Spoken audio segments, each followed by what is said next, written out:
Hello students, आज की class में हम डिस्कस करेंगे इलेक्ट्रोनेगेटिविटी के बारे में। तो इलेक्ट्रोनेगेटिविटी क्या होता है?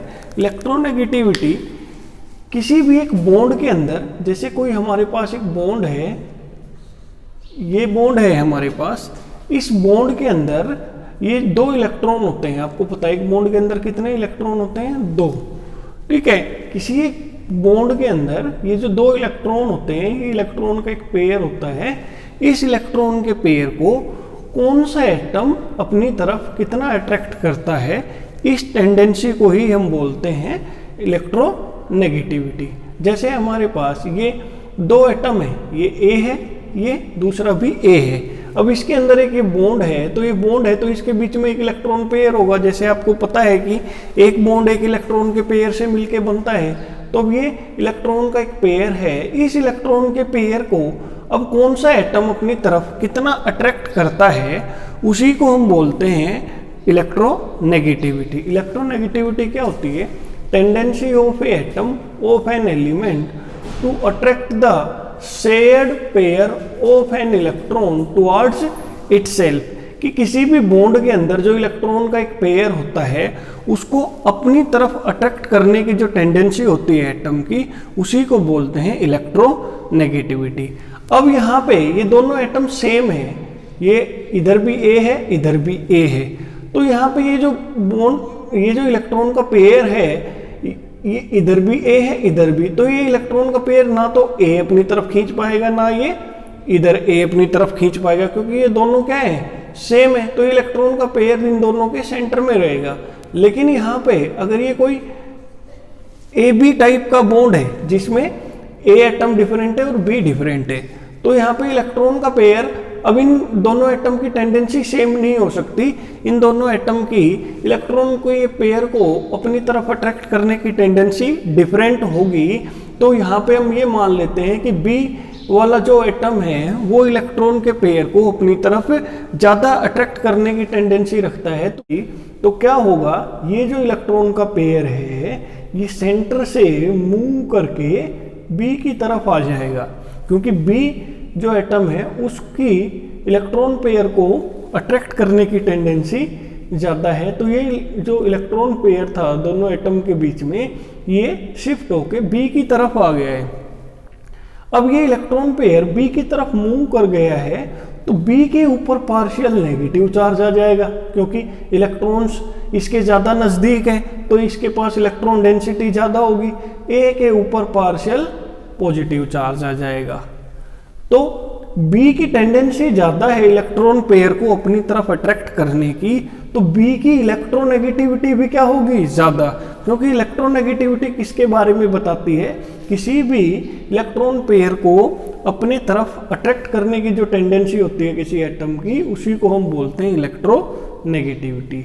तो बी की इलेक्ट्रोनेगेटिविटी यहाँ ज़्यादा है, तो बी के ऊपर पार्शियल नेगेटिव चार्ज आ गया और ए के ऊपर पार्शियल पॉजिटिव चार्ज आ गया, क्योंकि जो इलेक्ट्रॉन का पेयर पहले बिल्कुल सेंटर में था, अब वो बी की तरफ मूव कर गया है, तो बी की तरफ इलेक्ट्रॉन की डेंसिटी इंक्रीज हो गई है, ए की तरफ इलेक्ट्रॉन्स की डेंसिटी डिक्रीज हो गई है। तो इधर इलेक्ट्रॉन्स ज़्यादा हैं तो नेगेटिव चार्ज, इधर इलेक्ट्रॉन्स कम है तो इसके ऊपर पार्शियल पॉजिटिव चार्ज। तो अभी हमने देखा कि जो इलेक्ट्रोनेगेटिविटी होती है उसका डिफरेंस होने की वजह से एटम किसी भी बॉन्ड के अंदर पोलर करैक्टर आ जाता है। इसको क्या बोलते हैं? Polar bond. ये कैसा बॉन्ड है? पोलर। ठीक है, कि ए के ऊपर नेगेटिव पोल बना हुआ है, ये नेगेटिव पोल है, और बी नेगेटिव पोल है और ए यहाँ पे पॉजिटिव पोल है। तो इलेक्ट्रोनेगेटिविटी के डिफरेंस की वजह से कोवलेंट बॉन्ड के अंदर पोलर नेचर आ जाता है, तो पोलर कोवलेंट बॉन्ड बन जाता है। लेकिन अगर ये दोनों एटम सेम होते हैं तो यहाँ पे ये इलेक्ट्रॉन का पेयर बिल्कुल सेंटर में रहेगा और इसके ऊपर भी कोई चार्ज नहीं आएगा, इसके ऊपर भी कोई चार्ज नहीं आएगा। ये कैसा होता है? Non polar covalent bond. Non polar covalent bond. तो यहाँ पे हमने अभी इलेक्ट्रोनेगेटिविटी के बारे में देख लिया है। तो अभी यहाँ पे आपने क्या देखा है कि जो इलेक्ट्रोनेगेटिविटी होती है वो एक दूसरे एटम के रिलेटिव में होती है। कि यहाँ पे दोनों एटम सेम थे तो इलेक्ट्रॉन का पेयर बिल्कुल सेंटर में था, लेकिन यहाँ पे अब एटम ये एक ही जगह यहाँ बी आ गया तो ये इलेक्ट्रॉन का पेयर बी की तरफ मूव कर गया, तो बी की इलेक्ट्रोनेगेटिविटी यहाँ पे ज़्यादा हो गई। लेकिन यहाँ पे जब दोनों ए थे तो ये बिल्कुल सेंटर में था, तो दोनों की इलेक्ट्रोनेगेटिविटी क्या थी, सेम।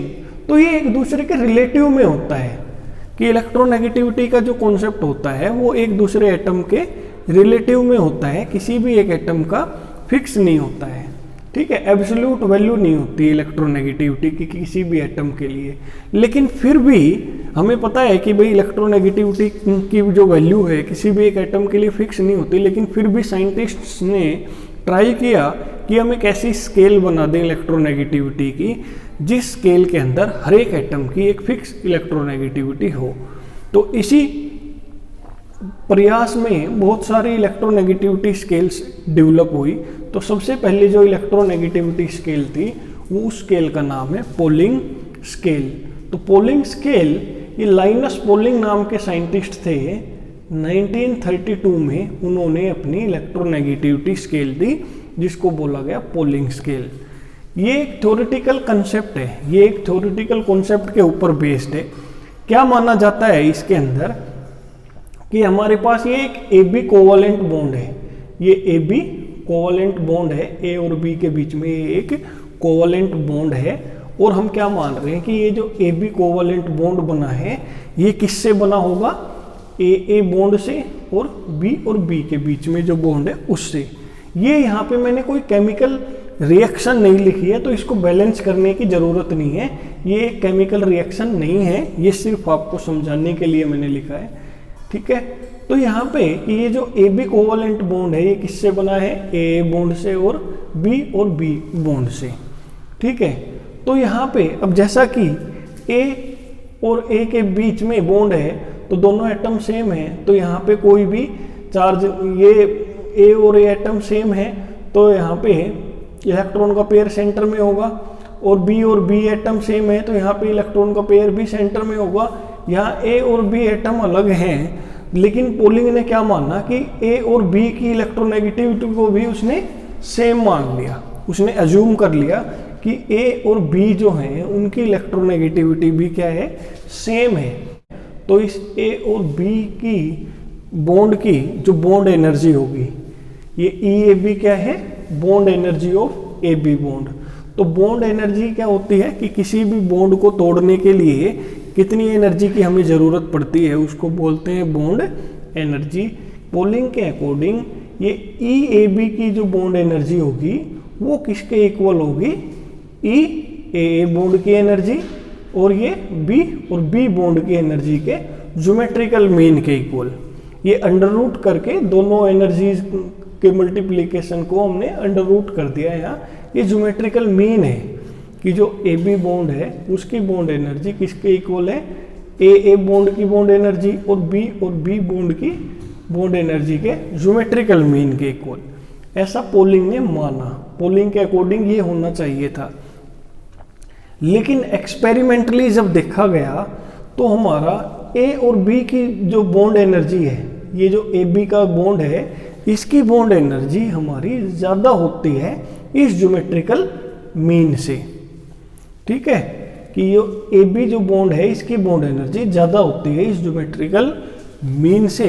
अब ये ज़्यादा क्यों होती है, क्योंकि अब ये दोनों एटम डिफरेंट हैं, ये दोनों एटम डिफरेंट हैं तो इनकी इलेक्ट्रोनेगेटिविटी सेम नहीं हो सकती है।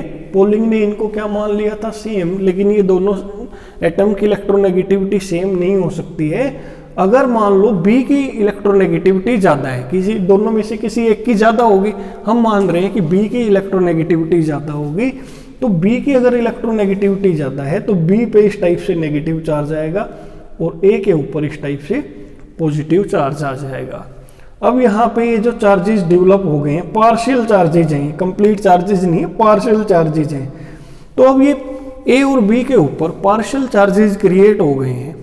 तो अब पार्शियल चार्जेस क्रिएट होने के बाद ये एक दूसरे को अट्रैक्ट करेंगे, बी और ए के ये जो एटम हैं ये एक दूसरे को अट्रैक्ट करेंगे, क्योंकि दोनों के ऊपर जो पार्शियल चार्जेज है वो अपोजिट है और अपोजिट चार्जेज एक दूसरे को अट्रैक्ट करते हैं। तो ए और बी के बीच में अट्रैक्शन ज़्यादा हो जाएगी, और जब अट्रैक्शन ज़्यादा हो जाएगी तो ए और बी जो बॉन्ड है ये स्ट्रॉन्ग हो जाएगा। इसको तोड़ने के लिए जो एनर्जी चाहिएगी वो ज़्यादा चाहिएगी, ठीक है। इसीलिए हमारा ए बी जो बॉन्ड होता है इसकी बॉन्ड एनर्जी ज़्यादा होती है इस ज्योमेट्रिकल मीन से, ठीक है। लेकिन पोलिंग ने ये दोनों को क्या माना था, इक्वल। ये इक्वल क्यों माना था, क्योंकि ए और बी की उसने इलेक्ट्रोनेगेटिविटी को क्या मान लिया था, इक्वल मान लिया था। तो अब यहाँ पे ये ए बी बॉन्ड की एनर्जी, ए बी बॉन्ड की बॉन्ड एनर्जी कितनी ज़्यादा है इस ज्योमेट्रिकल मीन से, ठीक है। तो उसके लिए माइनस कर देते हैं bond energy of this A B bond minus bond energy ये ए बॉन्ड की, और बॉन्ड एनर्जी इस बी और बी के बॉन्ड की, इनका ज्योमेट्रिकल मीन है। तो ये जब माइनस करेंगे, तो यहाँ पे जब माइनस करेंगे तो कितनी ज़्यादा एनर्जी है इस ए बी बॉन्ड की, बॉन्ड एनर्जी कितनी ज़्यादा है इस ज्योमेट्रिकल मीन से, वो वैल्यू हमारे पास आ जाएगी। और इसी को हम बोलते हैं एक्सेस बॉन्ड एनर्जी। अब ये बॉन्ड एनर्जी एक्सेस क्यों है, क्योंकि हमने बताया है कि भाई इन दोनों के बीच में इलेक्ट्रोनेगेटिविटी डिफरेंस होगा, इसीलिए यहाँ पे bond energy A B bond की ज़्यादा होगी। तो ये डिफरेंस जो होता है उसको बोलते हैं एक्सेस बॉन्ड एनर्जी, और इसको ये भी बोला जाता है आयनिक कोवलेंट रेजोनेंस एनर्जी। आयनिक कोवलेंट रेजोनेंस एनर्जी, इस वर्ड का क्या मतलब है कि पोलिंग ने जब दोनों एटम ये हैं ए और बी की इलेक्ट्रोनेगेटिविटी को सेम माना था, तो पोलिंग के अकॉर्डिंग ये बॉन्ड 100% कैसा होना चाहिए, 100% कोवलेंट होना चाहिए, 100% कोवलेंट होना चाहिए। लेकिन ये दोनों एटम डिफरेंट है, इसकी वजह से इनकी इलेक्ट्रोनेगेटिविटी भी डिफरेंट होगी। इलेक्ट्रोनेगेटिविटी डिफरेंट होगी तो इस टाइप से पार्शियल चार्जेज क्रिएट हो जाएंगे। पार्शियल चार्जेज क्रिएट हो जाएंगे तो इनके अंदर कौन सा करेक्टर आ जाएगा, इस कोवलेंट बॉन्ड के अंदर आयनिक करेक्टर आ जाएगा, ठीक है। तो इस टाइप से कोवलेंट के अंदर आयनिक जो करेक्टर आ रहा है उसी को बोलते हैं आयनिक कोवलेंट रेजोनेंस एनर्जी, क्योंकि कोवलेंट बॉन्ड के अंदर जब आयनिक करेक्टर आ रहा है तो वहाँ पे बॉन्ड एनर्जी हमारी इंक्रीज हो रही है, ठीक है। तो इसी के बेसिस पे क्या बताया गया कि जितना ज़्यादा यहाँ पे ए और बी एटम की इलेक्ट्रोनेगेटिविटी में डिफरेंस होगा, ए और बी एटम की इलेक्ट्रोनेगेटिविटी में जितना डिफरेंस होगा ये बॉन्ड उतना ही स्ट्रॉन्ग हो जाएगा। अब ये बॉन्ड उतना ही स्ट्रॉन्ग होगा तो इस बॉन्ड की जो बॉन्ड एनर्जी है वो भी ज़्यादा हो जाएगी। अब ये बॉन्ड एनर्जी ज़्यादा हो जाएगी तो ये डेल्टा ई भी क्या होगा, ज़्यादा। तो ये जो डेल्टा ई है, जो एक्सेस बॉन्ड एनर्जी है, ये डायरेक्टली प्रोपोर्शनल किसके हो जाएगा, इलेक्ट्रोनेगेटिविटी डिफरेंस के, ठीक है। तो तब ये मतलब जो एक्सेस बॉन्ड एनर्जी किसके ऊपर डिपेंड करेगा, इलेक्ट्रोनेगेटिविटी डिफरेंस के ऊपर ये डिपेंड करेगा।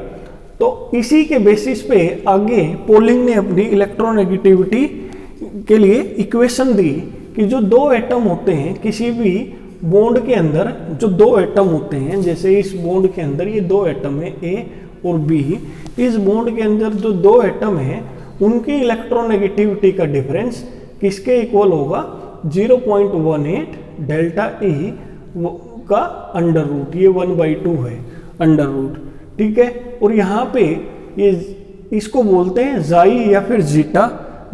इलेक्ट्रोनेगेटिविटी के लिए जो सिंबल होता है इसको जाई बोलते हैं या फिर इसको जीटा भी बोलते हैं। तो जीटा ए क्या है, इलेक्ट्रोनेगेटिविटी ऑफ ए, और जीटा बी क्या है, electronegativity of B. Delta E क्या है, एक्सेस बॉन्ड एनर्जी। और इस इक्वेशन के अंदर ये जो डेल्टा ई लिया है उसकी यूनिट्स क्या है, किलो कैलोरी पर मोल।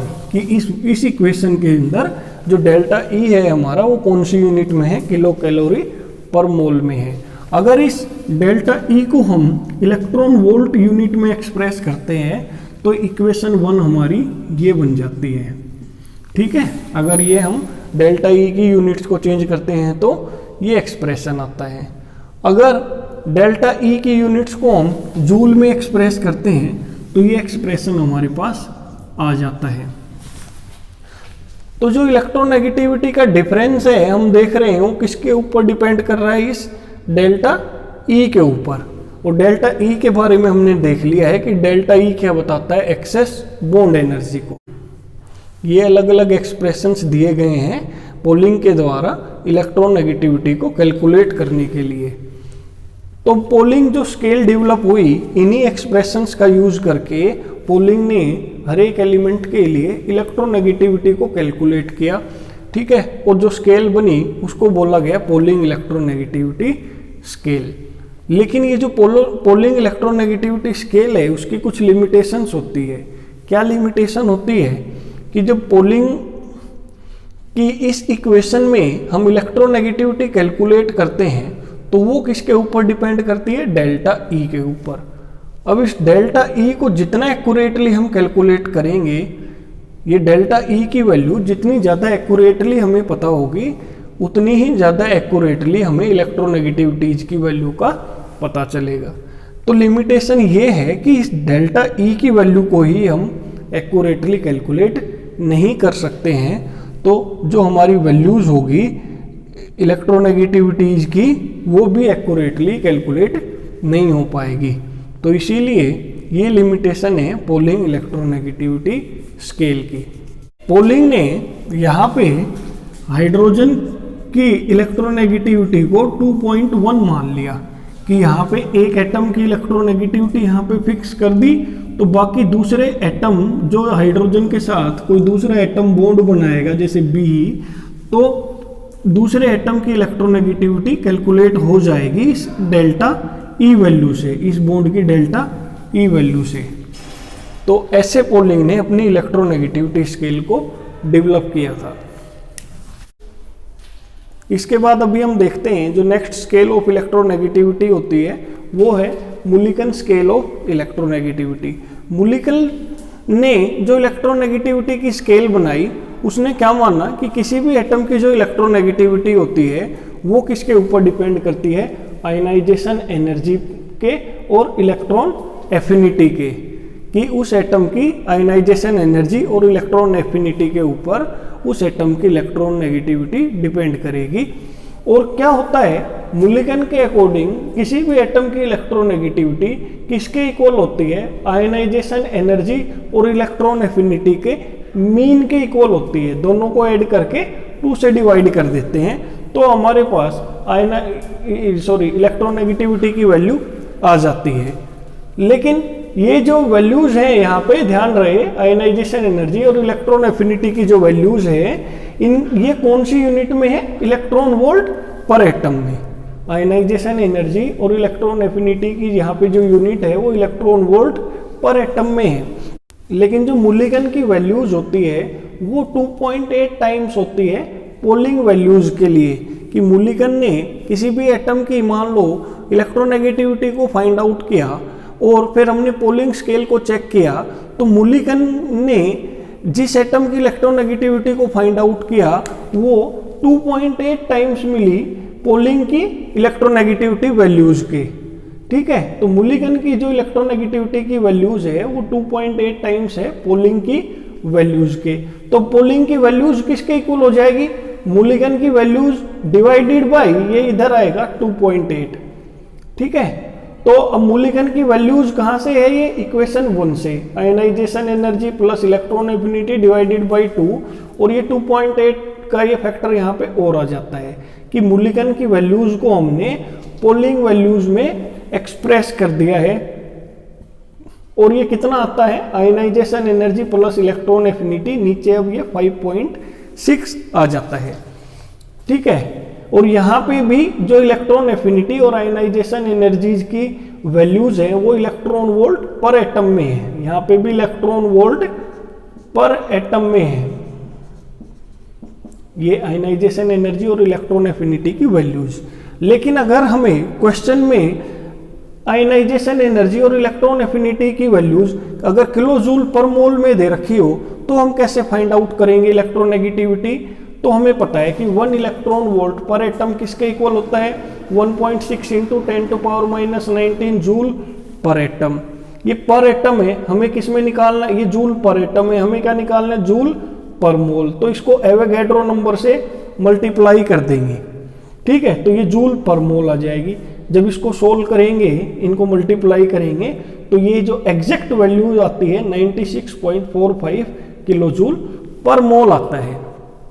तो अगर क्वेश्चन में हमें आयनाइजेशन एनर्जी और इलेक्ट्रॉन एफिनिटी की वैल्यूज किलो जूल पर मोल में दे रखी हो, तो हम क्या एक्सप्रेशन यूज करेंगे कि इसको ये मल्टीप्लाई में हो जाएगा 96.48, और ये फाइनली जब इनको सोल्व करेंगे तो हमारे पास ये पोलिंग की जो वैल्यूज आ जाती है वो आ जाती है ionization energy plus electron affinity, इसको 540 से डिवाइड कर देंगे। तो अभी यहाँ पे हमने क्या देखा है कि मुल्लिगन स्केल देखा कि मुल्लिगन के अकॉर्डिंग इलेक्ट्रोनेगेटिविटी को कैसे फाइंड आउट करते हैं। फिर मुल्लिगन की जो इलेक्ट्रोनेगेटिविटीज की वैल्यू आती है वो 2.8 टाइम्स होती है पोलिंग की वैल्यूज के। तो मुल्लिगन की जो इलेक्ट्रोनेगेटिविटी की वैल्यूज है वो लार्जर आती है as compare to Pauling values.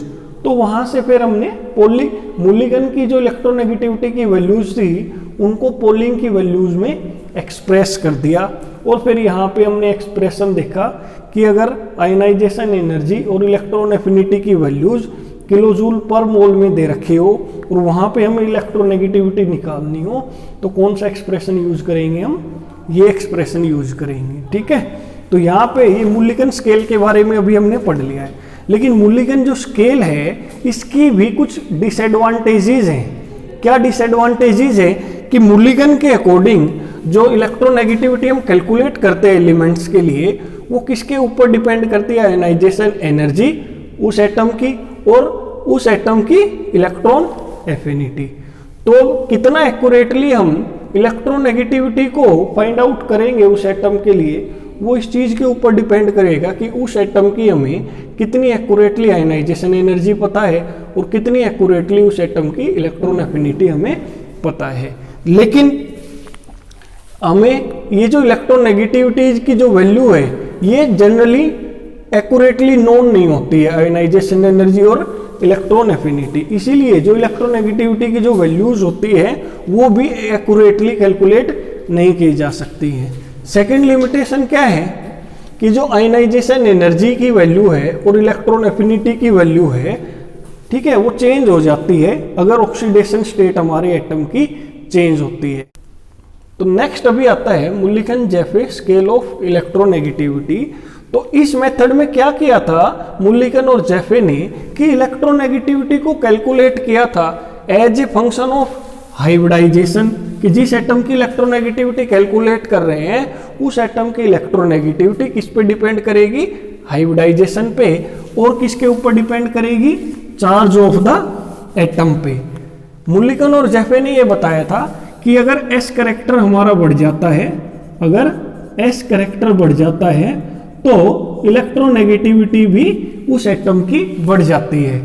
अगर किसी भी एटम के अंदर एस कैरेक्टर इंक्रीज हो रहा है तो उस एटम की इलेक्ट्रोनेगेटिविटी भी इंक्रीज हो जाएगी, ठीक है। और जेफे के अकॉर्डिंग जेफे ने एक बात और बताई थी कि जो एटम हमारे स्मॉल होते हैं, हार्ड होते हैं और नॉन पोलराइजेबल, जैसे फॉर एग्जांपल ऐसा कौन सा एटम होता है जो स्मॉल भी हो, हार्ड और नॉन पोलराइजेबल, जैसे फ्लोरीन होता है। इन एटम के केस में इलेक्ट्रोनेगेटिविटी हमारी ज्यादा चेंज होती है अगर हम हाइब्रिडाइजेशन को चेंज करें और एटम के चार्ज को चेंज करें, एज कंपेयर टू द जो एटम हमारे लार्ज हो, सॉफ्ट हो और पोलराइजेबल, जैसे आयोडीन होता है हमारा, ठीक है। तो जेफे ने क्या बताया कि जो एटम हमारे स्मॉल होते हैं, हार्ड होते हैं और नॉन पोलराइजेबल होते हैं, और इनका सबसे अच्छा एग्जाम्पल कौन सा है, फ्लोरीन। तो इस टाइप के एटम्स में इलेक्ट्रोनेगेटिविटी हमारी ज्यादा चेंज होती है, मोर रैपिडली, ठीक है, अगर हम हाइब्रिडाइजेशन को चेंज करें और एटम के चार्ज को चेंज करें, ठीक है, एज कंपेयर टू द जो एटम हमारे लार्ज होते हैं, सॉफ्ट होते हैं और पोलराइजेबल होते हैं, ठीक है। ऐसा एटम कौन सा है, आयोडीन। तो ऐसे एटम्स की अगर हम हाइब्रिडाइजेशन चेंज करेंगे या उस एटम पे चार्ज को चेंज करेंगे तो उसकी इलेक्ट्रोनेगेटिविटी के अंदर चेंजेस इतने ज्यादा नहीं आएंगे, ठीक है, तो ये मुल्लिकन और जैफे की इलेक्ट्रोनेगेटिविटी स्केल कैलकुलेट की गई थी इस बेसिस के ऊपर। तो एग्जाम में हमसे मुल्लिकन और जैफे स्केल के बेस के ऊपर कोई न्यूमेरिकल नहीं पूछा जाता है, इसीलिए यहाँ पे इसका कोई न्यूमेरिकल एक्सप्रेशन हम अभी नहीं देख रहे हैं। इसके बाद नेक्स्ट स्केल ऑफ इलेक्ट्रोनेगेटिविटी आता है जिसका नाम है ओलरेड-रोचाओ स्केल ऑफ इलेक्ट्रोनेगेटिविटी। ठीक है, तो ये जो स्केल है ये बेस्ड है on the force of attraction between the nucleus and electron. कि ओलरेड-रोचाओ जो स्केल ऑफ इलेक्ट्रोनेगेटिविटी है ये किसके ऊपर बेस्ड है, कि जैसे ये हमारे पास कोई एटम है और यहाँ पे ये न्यूक्लियस है और ये इलेक्ट्रॉन है। ठीक है, तो ओलरेड-रोचाओ स्केल ऑफ इलेक्ट्रोनेगेटिविटी इस चीज के ऊपर बेस्ड है कि ये न्यूक्लियस इस इलेक्ट्रॉन के ऊपर कितना फोर्स लगाएगा। तो ये फोर्स ऑफ अट्रैक्शन जो है न्यूक्लियस का इस इलेक्ट्रॉन के ऊपर, इसके ऊपर बेस्ड है।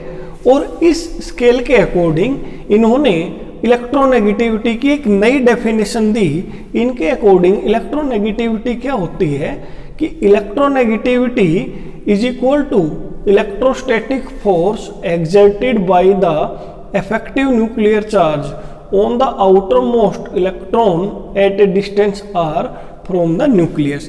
इनके अकॉर्डिंग इलेक्ट्रोनेगेटिविटी किसके इक्वल होती है, इस स्केल के अकॉर्डिंग इलेक्ट्रोनेगेटिविटी जो न्यूक्लियस फोर्स लगाता है, इस न्यूक्लियस के ऊपर कितना चार्ज होता है, जेड इफेक्टिव। न्यूक्लियस के ऊपर कितना चार्ज है, जेड इफेक्टिव। ये न्यूक्लियस इस आउटर मोस्ट इलेक्ट्रॉन के ऊपर, ये सबसे आउटर मोस्ट इलेक्ट्रॉन है, इस आउटर मोस्ट इलेक्ट्रॉन के ऊपर कितना फोर्स लगाएगा। ठीक है, उसी फोर्स ऑफ अट्रैक्शन को इन्होंने क्या बोला, इलेक्ट्रोनेगेटिविटी। कि ये हमारा न्यूक्लियस है, न्यूक्लियस के ऊपर जो चार्ज है वो है जेड इफेक्टिव, जिसको बोलते हैं इफेक्टिव न्यूक्लियर चार्ज। और ये जो इलेक्ट्रॉन है ये आर डिस्टेंस पे है, न्यूक्लियस से आर डिस्टेंस के ऊपर है। तो हमें पता है न्यूक्लियस के ऊपर पॉजिटिव चार्ज होता है और इलेक्ट्रॉन के ऊपर नेगेटिव चार्ज होता है। तो ये जो फोर्स ऑफ अट्रैक्शन होता है, electrostatic force of attraction opposite charges के बीच में, तो ये न्यूक्लियस इस आउटर मोस्ट इलेक्ट्रॉन के ऊपर कितना फोर्स लगाता है उसी को बोला गया इलेक्ट्रोनेगेटिविटी। कि ये जो फोर्स, और ये फोर्स कौन सा होता है, अब यहाँ पे पॉजिटिव चार्ज है, इलेक्ट्रॉन पे नेगेटिव चार्ज है, और पॉजिटिव और नेगेटिव चार्ज के बीच में जो फोर्स होता है उसको बोलते हैं इलेक्ट्रोस्टैटिक फोर्स। और फिजिक्स में हमने पढ़ा है कि इलेक्ट्रोस्टैटिक फोर्स किसके इक्वल होता है, आपने लोअर क्लासेज में पढ़ा होगा, is equal to Q1 Q2 product of the charges divided by the distance between the charges. तो यहाँ पे ये जो फोर्स है ये किसके इक्वल है, जेड इफेक्टिव न्यूक्लियर चार्ज। ये जो जेड इफेक्टिव किसके इक्वल होता है, जेड इफेक्टिव होता है जेड इफेक्टिव इंटू ई। ई यहाँ पे है चार्ज ऑन द इलेक्ट्रॉन। ठीक है, मतलब ये चार्ज 1 यूनिट चार्ज को बोलते हैं 1.6 इंटू 10⁻⁻19 कूलम। तो न्यूक्लियस के ऊपर कितना न्यूक्लियर चार्ज होता है, जेड इफेक्टिव इंटू ई। ई क्या है यहाँ पे, चार्ज ऑन द 1 इलेक्ट्रॉन। ठीक है, उसका मैग्नीट्यूड लेते हैं, सिर्फ जितना इलेक्ट्रॉन के ऊपर चार्ज होता है उतना ही प्रोटॉन पे। तो जेड इफेक्टिव इंटू ई ये हमारा न्यूक्लियर चार्ज हो गया। और इस इलेक्ट्रॉन के ऊपर कितना चार्ज है, ई के इक्वल, क्योंकि इलेक्ट्रॉन और प्रोटॉन पे सेम होता है। तो ये तो न्यूक्लियस के ऊपर चार्ज और ये इलेक्ट्रॉन के ऊपर चार्ज। और यहाँ पे जो डिस्टेंस है वो कितनी है, आर है। तो इस आर का स्क्वायर हो जाएगा, डिस्टेंस बिटवीन द चार्जेस के न्यूक्लियस और इस इलेक्ट्रॉन के बीच में। तो ये है electrostatic force of attraction between the nucleus and electron. और इस स्केल के अकॉर्डिंग जो इलेक्ट्रोनेगेटिविटी होती है वो किसके इक्वल होती है, इस फोर्स के इक्वल ही होती है। तो जब इन्होंने अपनी स्केल दी तो इस स्केल के अकॉर्डिंग इलेक्ट्रोनेगेटिविटी को हम कैसे कैलकुलेट कर सकते हैं। इस स्केल के अकॉर्डिंग जो इलेक्ट्रोनेगेटिविटी होती है वो किसके इक्वल होगी, 0.0, ये पॉइंट है यहाँ पे 0.359, Z effective divide by R square, ठीक है, और ये प्लस 0.744 कि अगर किसी भी एटम के लिए हमें इलेक्ट्रोनेगेटिविटी निकालनी है तो उस एटम का अगर हमें जेड इफेक्टिव पता हो और उस एटम का ये जो आर है, आर ये किसके इक्वल होती है, कोवलेंट रेडियस, ये जो रेडियस जितनी होगी वही हमारी क्या होती है, कोवलेंट रेडियस। तो अगर किसी एटम की हमें इलेक्ट्रोनेगेटिविटी निकालनी है और उस एटम के लिए हमें जेड इफेक्टिव पता हो और उस एटम की कोवलेंट रेडियस पता हो तो हम उस एटम की इलेक्ट्रोनेगेटिविटी को यहाँ से इस फॉर्मूले का यूज करके फाइंड आउट कर सकते हैं। ठीक है, तो ये था ओल्ड-रेड-रोचाउ स्केल ऑफ इलेक्ट्रोनेगेटिविटी। अब इस स्केल की एडवांटेजेस क्या है, तो सबसे पहली एडवांटेज जो है इसकी कि इस स्केल के अंदर जब हम इलेक्ट्रोनेगेटिविटी कैलकुलेट करते हैं तो यहाँ पे आर का यूज हो रहा है। आर क्या है, ये हमारी कोवलेंट रेडियस है और हमें पता है कि कोवलेंट रेडियस हम बहुत सारे एटम्स के लिए डायरेक्टली एक्स रेज से फाइंड आउट कर सकते हैं कि कोवलेंट रेडियस को किससे फाइंड आउट किया जा सकता है, एक्स रेज के लिए। तो मतलब इस जो हमें यहाँ पे पैरामीटर चाहिए, आर चाहिए, वो हम एक्यूरेटली कैलकुलेट कर सकते हैं और ये एक्स रेज से। ठीक है, तो एक तो ये एडवांटेज है इसका।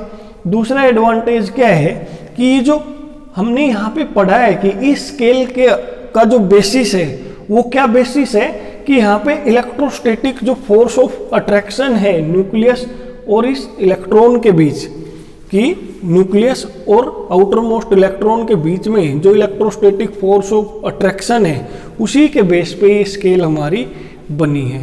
तो ये जो इलेक्ट्रोस्टैटिक फोर्स ऑफ अट्रैक्शन है ये हमारा एक फंडामेंटल लॉ होता है, साइंस के अंदर ये एक फंडामेंटल लॉ होता है और इसी के ऊपर ये बेस्ड है। तो इसके अंदर कोई भी एम्बिग्विटी नहीं हो सकती है।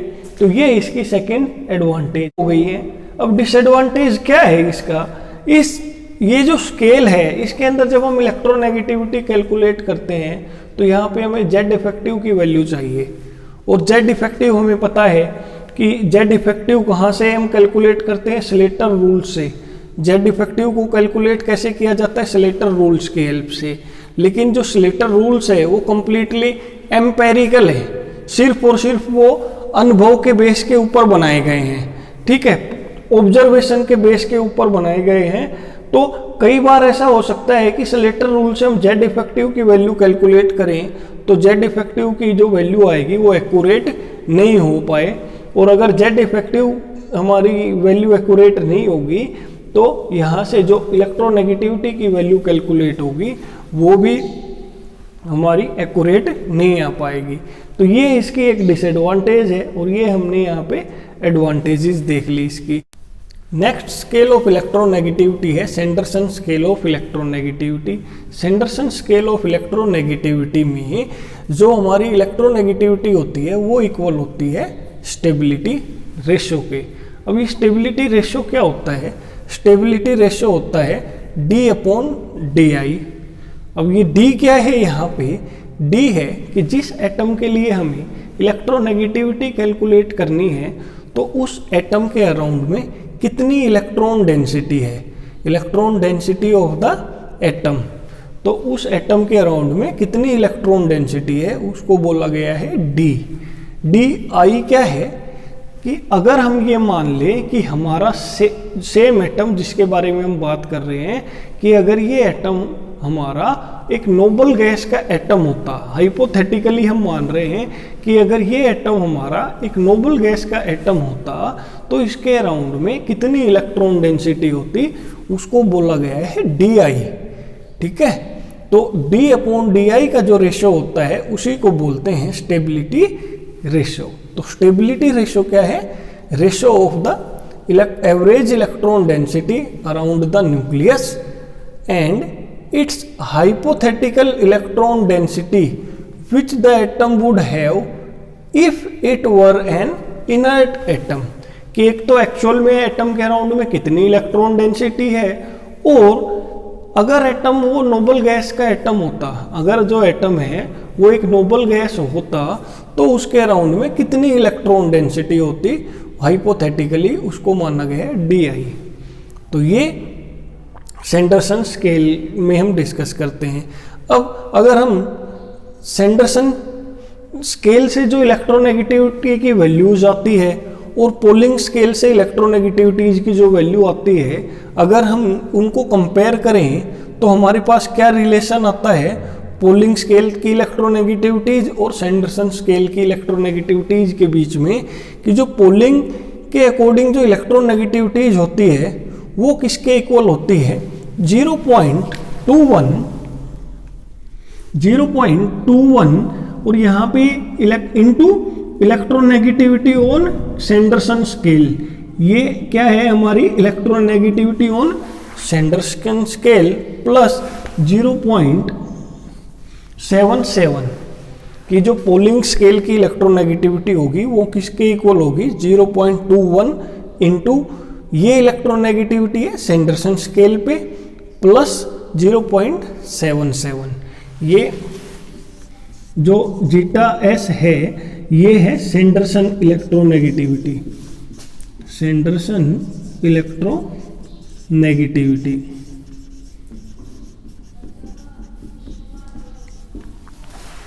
तो ये हमने देख लिया सैंडरसन स्केल ऑफ इलेक्ट्रोनेगेटिविटी के बारे में। तो हमने टोटल यहाँ पे 5 स्केल ऑफ इलेक्ट्रोनेगेटिविटी के बारे में पढ़ा है जिनसे जनरली एग्जाम में क्वेश्चन पूछे जाते हैं। तो अगर आपसे ये क्वेश्चन पूछे जाते हैं तो आप बिल्कुल एज इट इज़ ऐसा ही एग्जाम में आप लिख सकते हैं। तो शॉर्ट नोट वगैरह लिखना आता है तो आप ऐसे लिख सकते हैं। तो हमने यहाँ पे पोलिंग स्केल के बारे में डिस्कस किया है, उसके बाद मुलिकन स्केल ऑफ इलेक्ट्रोनेगेटिविटी के बारे में डिस्कस किया। मुलिकन के बाद आता है Mulliken and Jaffe scale of electronegativity. Fourth पे आता है हमारा ये Allred Rochow scale of electronegativity. Fifth पे हमारा ये आता है सैंडरसन स्केल ऑफ इलेक्ट्रोनेगेटिविटी। तो इसी के साथ ही इलेक्ट्रोनेगेटिविटी वाला जो स्केल का कॉन्सेप्ट था वो हमने डिस्कस कर लिया है। इसके बाद अभी देखते हैं स्टूडेंट्स कि कौन कौन से फैक्टर होते हैं जिसके ऊपर इलेक्ट्रोनेगेटिविटी डिपेंड करती है। तो सबसे पहला है ऑक्सीडेशन स्टेट्स। तो ऑक्सीडेशन स्टेट किसी भी एटम की जितनी ज़्यादा होगी उस एटम की इलेक्ट्रोनेगेटिविटी भी उतनी ही ज़्यादा होती है। ऐसा क्यों होता है, क्योंकि जितनी ज़्यादा ऑक्सीडेशन स्टेट होगी उतना ही ज़्यादा एटम का न्यूक्लियस आउटर मोस्ट इलेक्ट्रॉन्स को अट्रैक्ट करेगा। तो इलेक्ट्रॉन्स और न्यूक्लियस के बीच में फोर्स ऑफ अट्रैक्शन इंक्रीज हो जाएगा, और ये जो फोर्स ऑफ अट्रैक्शन जब इंक्रीज होता है तो इलेक्ट्रोनेगेटिविटी भी इंक्रीज हो जाती है। जैसे फॉर एग्जांपल हम यहाँ पे लिथियम का एग्जांपल देखते हैं कि ये लिथियम है, ये लिथियम पॉजिटिव है। अब लिथियम के अंदर यहाँ पे ऑक्सीडेशन स्टेट अगर देखें लिथियम की तो ये 0 है, यहाँ पे इसकी इलेक्ट्रोनेगेटिविटी 1 है। अगर लिथियम में से एक इलेक्ट्रॉन को निकाल देते हैं हम, लिथियम में से एक इलेक्ट्रॉन को निकाल दिया तो ये लिथियम पॉजिटिव बन गया और इसकी इलेक्ट्रोनेगेटिविटी 1 से 2.5 हो गई है। ठीक है, अब ऐसा क्यों हुआ है, क्योंकि अब ये देखिए ये लिथियम है हमारे पास, ये इस टाइप से लिथियम है। लिथियम के इलेक्ट्रॉनिक कॉन्फ़िगरेशन होती है 1s2 2s1। ये 1s के अंदर 2 इलेक्ट्रॉन है और यहाँ पे ये 2s1 के अंदर 1 इलेक्ट्रॉन है। अब लिथियम में क्या होता है कि ये बीच में सेंटर में हमारा न्यूक्लियस है। अब क्या होगा, लिथियम का जो न्यूक्लियर चार्ज होता है वो होता है Z=3। लिथियम का जो एटॉमिक नंबर होता है Z=3 और इसका न्यूक्लियर चार्ज भी कितना होता है, 3 होता है। अब ये न्यूक्लियर चार्ज जब ये लिथियम का एटम था, जब ये लिथियम था तो ये न्यूक्लियर चार्ज तीनों इलेक्ट्रॉन्स के ऊपर फोर्स लगा रहा था, इन दोनों के ऊपर और इसके ऊपर, इन तीनों इलेक्ट्रॉन्स को अपनी तरफ अट्रैक्ट कर रहा था। ठीक है, लेकिन अब जब लिथियम से हमने लिथियम पॉजिटिव बना दिया तो ये इलेक्ट्रॉन हमारा यहाँ से निकल गया, तो बाहर वाली जो सेल है उसको के अंदर एक भी इलेक्ट्रॉन नहीं बचा। अब लेकिन न्यूक्लियस के ऊपर जो चार्ज था वो तो अभी भी 3 ही है, अभी भी न्यूक्लियस के ऊपर चार्ज तो 3 ही है। तो अब ये पहले तो ये जो न्यूक्लियर चार्ज 3 था ये 3 इलेक्ट्रॉन के ऊपर लग रहा था, लेकिन अब ये जो न्यूक्लियर चार्ज है ये केवल 2 इलेक्ट्रॉन पे ही लग रहा है। तो नेट अगर हम देखेंगे फोर्स ऑफ अट्रैक्शन वो ज़्यादा लग रहा है इन दोनों इलेक्ट्रॉन्स के ऊपर एज कंपेयर टू जब 3 इलेक्ट्रॉन थे उनके केस में हमने देखा था। तो इसीलिए जैसे ऑक्सीडेशन स्टेट इंक्रीज हुई, लिथियम 0 से लिथियम पॉजिटिव बना, तो न्यूक्लियस और इलेक्ट्रॉन्स के बीच में फोर्स ऑफ अट्रैक्शन इंक्रीज हो गई, और इस फोर्स ऑफ अट्रैक्शन के इंक्रीज होने से इलेक्ट्रोनेगेटिविटी भी इंक्रीज हो जाती है। तो यहाँ पे अगर आयरन का केस देखें, एक Fe है, ये Fe2 पॉजिटिव, Fe3 पॉजिटिव, तो यहाँ पे जब ये इसकी ऑक्सीडेशन स्टेट 0 थी, यहाँ पे +2 है, यहाँ पे +3 है, ठीक है। तो ये +2 कब बना होगा? जब इसमें से 2 इलेक्ट्रॉन निकाल लिए। +3 कब बना होगा? जब आयरन में से 3 इलेक्ट्रॉन निकाल लिए। तो अब हम यहाँ जब देखते हैं तो यहाँ पे इलेक्ट्रोनेगेटिविटी आयरन की 1.8 है, इसमें 1.83 है, यहाँ पे 1.96 है। तो जैसा आपने देखा कि जब ऑक्सीडेशन स्टेट इंक्रीज हो जाती है तो इलेक्ट्रोनेगेटिविटी भी इंक्रीज हो जाती है, ठीक है। लेकिन ये तो हमने देखा था अभी जब हमारे क्या हो, कैटायन फॉर्म होते हैं, जब न्यूट्रल एलिमेंट से ये न्यूट्रल से ये कैटायन बना, ये न्यूट्रल से ये कैटायन बना, ठीक है, ये न्यूट्रल से इधर कैटायन बना। तो ये केस तो हमने तब देखा जब न्यूट्रल एलिमेंट से क्या बन रहा हो, कैटायन बन रहा हो, नंबर ऑफ इलेक्ट्रॉन क्या हो रहे हो, डिक्रीज हो रहे हो। लेकिन अगर हमारा एनायन बनता है, अगर हमारा न्यूट्रल एटम में से एनायन बनता है, और वो कब बनेगा? जब न्यूट्रल एटम इलेक्ट्रॉन को गेन करेगा, ठीक है। तो अब यहाँ F से F नेगेटिव बना है फॉर एग्जाम्पल, तो जब भी एनायन बनता है तो नंबर ऑफ इलेक्ट्रॉन इंक्रीज हो जाते हैं। इसकी वजह से जो फोर्स है न्यूक्लियस और इलेक्ट्रॉन्स के बीच में वो डिक्रीज हो जाता है, और इलेक्ट्रोनेगेटिविटी भी डिक्रीज हो जाती है। फॉर एग्जाम्पल जैसे ये फ्लोरीन है और ये F नेगेटिव है, तो यहाँ पे फ्लोरीन की ऑक्सीडेशन स्टेट 0 है, इलेक्ट्रोनेगेटिविटी यहाँ पे 4 है। लेकिन यहाँ पे जब इस फ्लोरीन के अंदर एक इलेक्ट्रॉन ऐड कर दिया, F नेगेटिव बन गया, तो इसकी ऑक्सीडेशन स्टेट यहाँ डिक्रीज हो गई, -1 हो गई है, ठीक है। तो इलेक्ट्रोनेगेटिविटी भी यहाँ पे डिक्रीज हो गई है। ऐसा क्यों हुआ है?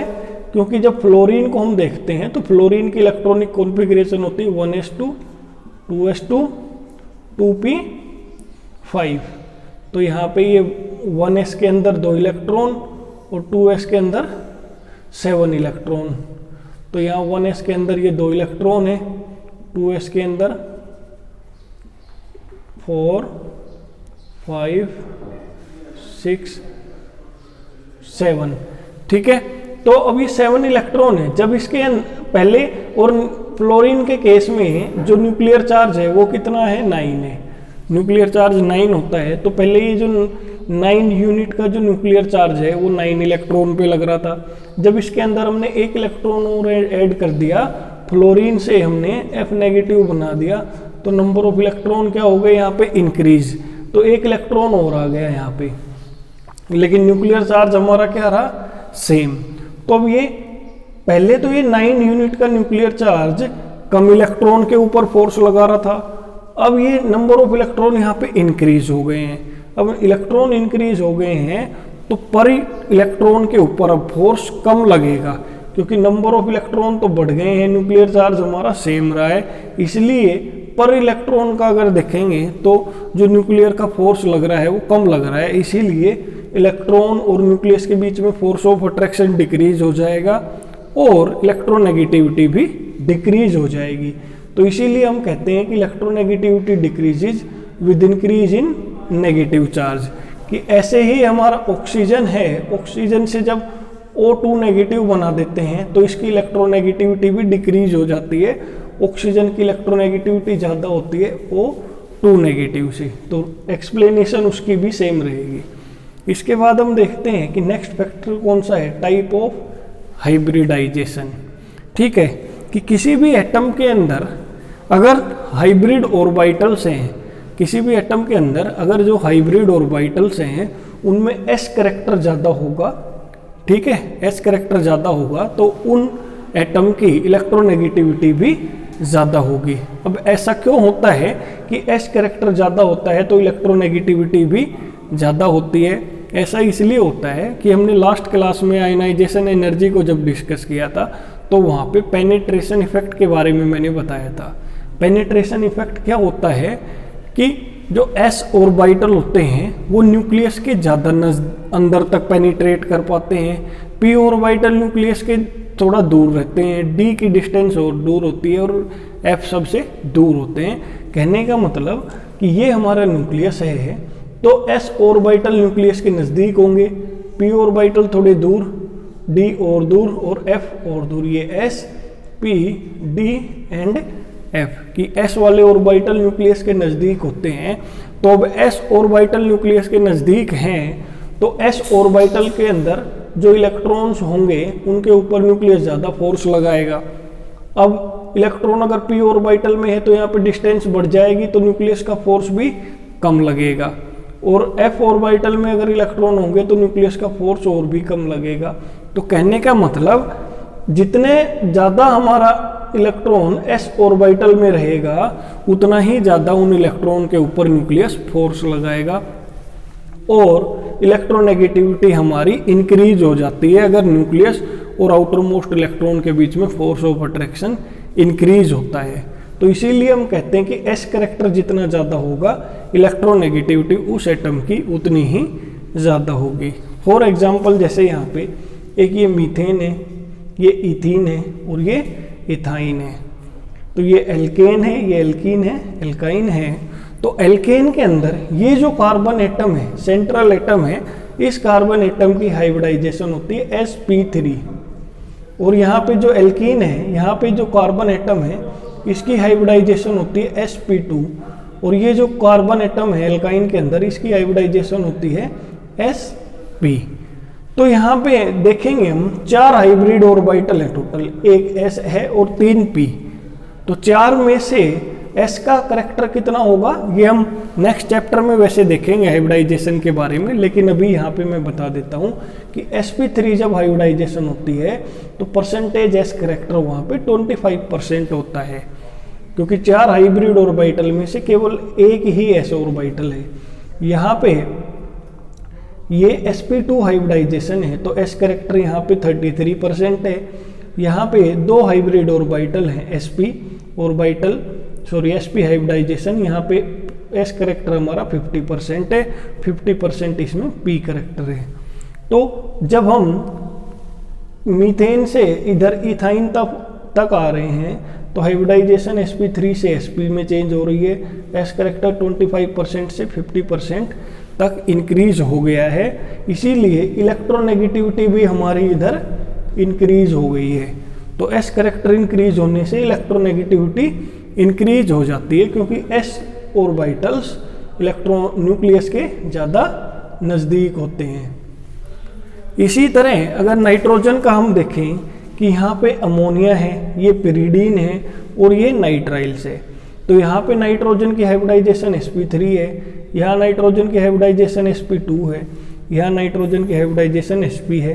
तो यहाँ पे s करैक्टर 25% होगा, यहाँ पे 33% होगा और यहाँ पे 50% होगा। तो यहाँ पे जब s करैक्टर इंक्रीज हो रहा है इधर ये 25% है। तो जब s करैक्टर इंक्रीज हो रहा है तो इलेक्ट्रोनेगेटिविटी भी इधर इंक्रीज हो रही है। नाइट्रोजन एटम्स का देख रहे हैं हम यहाँ पे। तो इसीलिए जब s करैक्टर हमारा इंक्रीज हो जाता है तो इलेक्ट्रोनेगेटिविटी भी इंक्रीज हो जाती है। इसके बाद अभी हम देखते हैं नेचर ऑफ द सब्स्टिट्यूएंट, कि किसी भी एटम की जो इलेक्ट्रोनेगेटिविटी होती है वो इस चीज़ के ऊपर भी डिपेंड करती है कि उस एटम के साथ सब्स्टिट्यूएंट क्या जुड़े हुए हैं। सब्स्टिट्यूएंट का मतलब उस एटम के साथ जो दूसरे एटम जुड़े हुए हैं उनकी इलेक्ट्रोनेगेटिविटी के ऊपर भी उस एटम की इलेक्ट्रोनेगेटिविटी डिपेंड करेगी। एटम जैसे ये एटम है हमारे पास कार्बन, इसके साथ ये 3 फ्लोरीन जुड़े हुए हैं, ये तीनों फ्लोरीन हाई इलेक्ट्रोनेगेटिव एटम है। तो जब किसी भी एटम के साथ हाई इलेक्ट्रोनेगेटिव के एटम जुड़े रहते हैं तो उस एटम की इलेक्ट्रोनेगेटिविटी भी इंक्रीज हो जाएगी। सेम यहाँ पे अगर ये कार्बन एटम है इसके साथ आयोडीन जुड़े हुए हैं, आयोडीन की इलेक्ट्रोनेगेटिविटी फ्लोरीन की इलेक्ट्रोनेगेटिविटी से कम होती है, इसीलिए इस कार्बन एटम की इलेक्ट्रोनेगेटिविटी भी इस कार्बन एटम के कंपैरिजन में कम होगी। ठीक है, तो यहाँ पे ये वाला जो कार्बन एटम है इसकी इलेक्ट्रोनेगेटिविटी ज़्यादा है as compare to this carbon atom. Reason क्या है यहाँ पे कि जब भी किसी भी एटम के साथ मोर इलेक्ट्रोनेगेटिव एटम जुड़ जाते हैं तो उस एटम की इलेक्ट्रोनेगेटिविटी इंक्रीज हो जाती है। जब सेम एटम के साथ लेस इलेक्ट्रोनेगेटिव एटम अटैच होते हैं तो उस एटम की इलेक्ट्रोनेगेटिविटी भी डिक्रीज हो जाती है। तो यहाँ पे हमने देख लिया। अब ऐसा क्यों हो रहा है कि मोर इलेक्ट्रोनेगेटिव एटम जब जुड़ जाते हैं तो इलेक्ट्रोनेगेटिविटी बढ़ जाती है। तो हमने देखा था कि इलेक्ट्रोनेगेटिविटी क्या होती है कि किसी भी बॉन्ड के अंदर जो शेयर्ड पेयर ऑफ इलेक्ट्रॉन होता है उसको अट्रैक्ट करने की टेंडेंसी को ही इलेक्ट्रोनेगेटिविटी कहते हैं। अब यहाँ पे ये कार्बन है, इसके साथ 3 फ्लोरीन जुड़े हुए हैं, तो ये फ्लोरीन कार्बन से ज़्यादा इलेक्ट्रोनेगेटिव है तो ये इलेक्ट्रॉन्स को खींचेंगे कार्बन से। ये कार्बन से इस टाइप से इलेक्ट्रॉन्स को विड्रॉ कर रहे हैं, तो ये कार्बन क्या करेगा, अब ये कार्बन अपने इलेक्ट्रॉन्स को कंपनसेट करने के लिए इस इलेक्ट्रॉन पेयर को अपनी तरफ खींच लेगा, क्योंकि कार्बन के इलेक्ट्रॉन्स को किसने खींच लिया है, फ्लोरीन ने। इसीलिए कार्बन इस इलेक्ट्रॉन पेयर को अपनी तरफ अट्रैक्ट कर लेगा और कार्बन की इलेक्ट्रोनेगेटिविटी क्या हो जाएगी, इंक्रीज हो जाएगी। लेकिन यहाँ पे ये आयोडीन एटम जुड़े हुए हैं, आयोडीन के एटम जुड़े हुए हैं और आयोडीन की इलेक्ट्रोनेगेटिविटी फ्लोरीन के जितनी नहीं होती है, इसीलिए ये कार्बन से इलेक्ट्रॉन्स को विड्रॉ उतना ज़्यादा नहीं कर पाते हैं जितना फ्लोरीन कर पाता है। इसीलिए ये जो इलेक्ट्रॉन पेयर होगा यहाँ पे, ये कार्बन की तरफ ज़्यादा अट्रैक्ट नहीं होगा और कार्बन की इलेक्ट्रोनेगेटिविटी यहाँ पे इंक्रीज नहीं होगी इस कार्बन के रेस्पेक्ट में। ठीक है, तो इसीलिए हम कहते हैं कि जब भी किसी एटम से मोर इलेक्ट्रोनेगेटिव एटम अटैच हो जाते हैं तो उस एटम की इलेक्ट्रोनेगेटिविटी इंक्रीज हो जाती है। इसके बाद देखते हैं variation of electronegativity in the periodic table, कि पीरियोडिक टेबल में जब हम किसी भी ग्रुप में किसी भी पीरियड में लेफ्ट से राइट की तरफ मूव करते हैं तो इलेक्ट्रोनेगेटिविटी हमारी कैसे चेंज होती है, या किसी भी ग्रुप में टॉप से बॉटम की तरफ मूव करते हैं तो हमारी इलेक्ट्रोनेगेटिविटी के ऊपर क्या इफेक्ट होता है। किसी भी पीरियड के अंदर जब हम लेफ्ट से राइट की तरफ मूव करते हैं तो इलेक्ट्रोनेगेटिविटी इंक्रीज हो जाती है। अब इलेक्ट्रोनेगेटिविटी क्यों इंक्रीज होती है, क्योंकि जब हम लेफ्ट से राइट जाएंगे किसी पीरियड में तो एटॉमिक साइज डिक्रीज होगा। अब एटॉमिक साइज डिक्रीज क्यों होता है, क्योंकि न्यूक्लियर चार्ज इंक्रीज हो जाता है। जब हम लेफ्ट से राइट में जाएंगे तो न्यूक्लियर चार्ज इंक्रीज हो जाता है एटम्स का, और न्यूक्लियर चार्ज इंक्रीज होने की वजह से एटम का साइज क्या हो जाएगा, डिक्रीज हो जाएगा। और जब एटम का साइज डिक्रीज हो जाएगा तो इलेक्ट्रॉन्स नज़दीक आ जाएंगे एटम के, तो इलेक्ट्रॉन्स एटम के नज़दीक आ जाएंगे, ये डिस्टेंस कम हो जाएगी और फोर्स ऑफ अट्रैक्शन न्यूक्लियस और इलेक्ट्रॉन में ज़्यादा हो जाएगा। इसीलिए इलेक्ट्रोनेगेटिविटी भी हमारी इंक्रीज हो जाती है जब हम किसी पीरियड में लेफ्ट से राइट की तरफ मूव करते हैं। फॉर एग्जांपल अगर ये पूछ लिया जाए कि हमारे पास एक नाइट्रोजन, ऑक्सीजन और फ्लोरीन है कि इन तीनों की इलेक्ट्रोनेगेटिविटी का कंपैरिजन करो, तो हमें पता है नाइट्रोजन लेफ्ट साइड में आता है, फ्लोरीन राइट साइड में, तो इधर हम जब लेफ्ट से राइट जाएंगे तो इलेक्ट्रोनेगेटिविटी इंक्रीज होती है। तो ये हमने पीरियड के बारे में देख लिया। अब किसी ग्रुप में देखते हैं कि जब किसी भी ग्रुप में पीरियोडिक टेबल के टॉप एलिमेंट से बॉटम एलिमेंट की तरफ मूव करते हैं तो एटम का साइज इंक्रीज हो जाता है।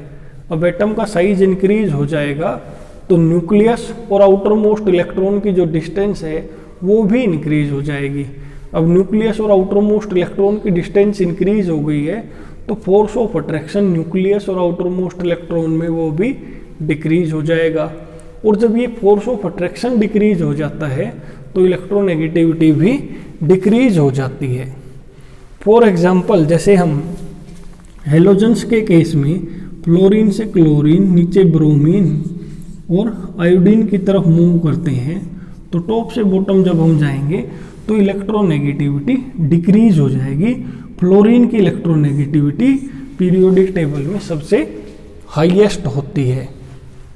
एक चीज़ और मैं बता देता हूँ आपको कि जितनी भी हेलोजेंस होती है उनकी इलेक्ट्रोनेगेटिविटी हाईएस्ट होती है, और जो नोबल गैसेज होती हैं जैसे फ्लोरीन के बाद इधर नियोन आता है तो नियोन की जो इलेक्ट्रॉन नेगेटिविटी होगी वो 0 होगी। और जितनी भी नोबल गैस है, helium, neon, argon, krypton, xenon और रेडॉन, इन सब की इलेक्ट्रॉन नेगेटिविटी 0 होती है। तो यहाँ पे ये हमने फैक्टर्स देख लिए हैं कि कौन कौन से फैक्टर इलेक्ट्रॉन नेगेटिविटी को इफेक्ट करते हैं और किसी पीरियड में या ग्रुप में इलेक्ट्रॉन नेगेटिविटी के अंदर क्या वेरिएशन आता है। इसके बाद अभी हम नेक्स्ट देखते हैं difference between electron negativity and electron affinity, कि अभी इलेक्ट्रॉन नेगेटिविटी में और इलेक्ट्रॉन एफिनिटी में क्या डिफरेंस होता है। तो सबसे पहला, जैसा कि हमने डेफिनेशन में देखा था कि किसी भी आइसोलेटेड गैसियस न्यूट्रल एटम के अंदर जब हम इलेक्ट्रॉन को ऐड करते हैं तो कितनी एनर्जी निकलेगी, उसी को हम बोलते हैं इलेक्ट्रॉन एफिनिटी।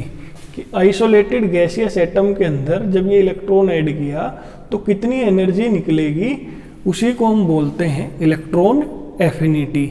इलेक्ट्रॉन एफिनिटी ये बताती है कि किसी भी एटम की इलेक्ट्रॉन को गेन करने की टेंडेंसी कितनी है, पॉजिटिव है या नेगेटिव, वो एटम इलेक्ट्रॉन गेन करना चाहता है या नहीं चाहता। तो इलेक्ट्रॉन एफिनिटी इस बारे में बताती है। इलेक्ट्रॉन नेगेटिविटी क्या होती है कि हमारे पास कोई एक कोवलेंट बॉन्ड है, ए और बी एटम के बीच में कोई कोवलेंट बॉन्ड है, और ये बॉन्ड कब बनता है, जब एक इलेक्ट्रॉन पेयर ये शेयर होता है दोनों एटम के बीच में, कि एक इलेक्ट्रॉन पेयर होता है, एक इलेक्ट्रॉन इस ए एटम ने शेयर किया है, दूसरा इलेक्ट्रॉन इस बी एटम ने। तो ये जो शेयर्ड पेयर ऑफ इलेक्ट्रॉन है, इसको अट्रैक्ट करने की टेंडेंसी को हम क्या बोलते हैं, इलेक्ट्रोनेगेटिविटी। जिस भी एटम की इलेक्ट्रोनेगेटिविटी ज़्यादा होगी, ये इलेक्ट्रॉन का जो पेयर है उस एटम की तरफ शिफ्ट हो जाएगा।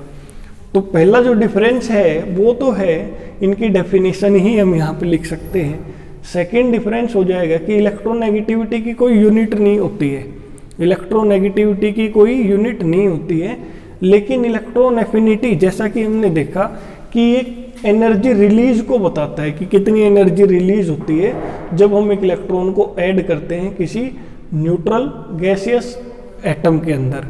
ठीक है, तो इसकी यूनिट होती है किलो जूल पर मोल में।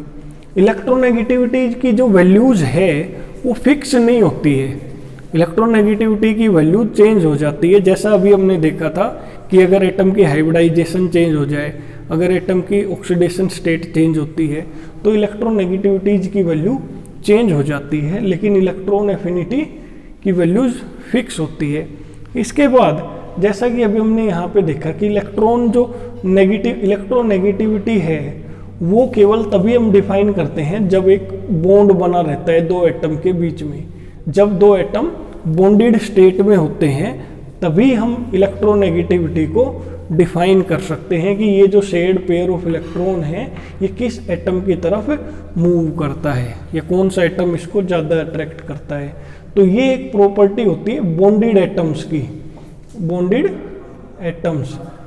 ठीक है, लेकिन जो इलेक्ट्रॉन एफिनिटी है ये आइसोलेटेड एटम की प्रॉपर्टी होती है कि जैसे क्लोरीन का एक आइसोलेटेड एटम है, ये इलेक्ट्रॉन को जब गेन करता है तो कितनी एनर्जी रिलीज होती है। तो ये एक आइसोलेटेड एटम की प्रॉपर्टी है और इलेक्ट्रोनेगेटिविटी बॉन्डेड एटम्स की प्रॉपर्टी है। तो ये कुछ डिफरेंस थे जो आपको याद रखने हैं।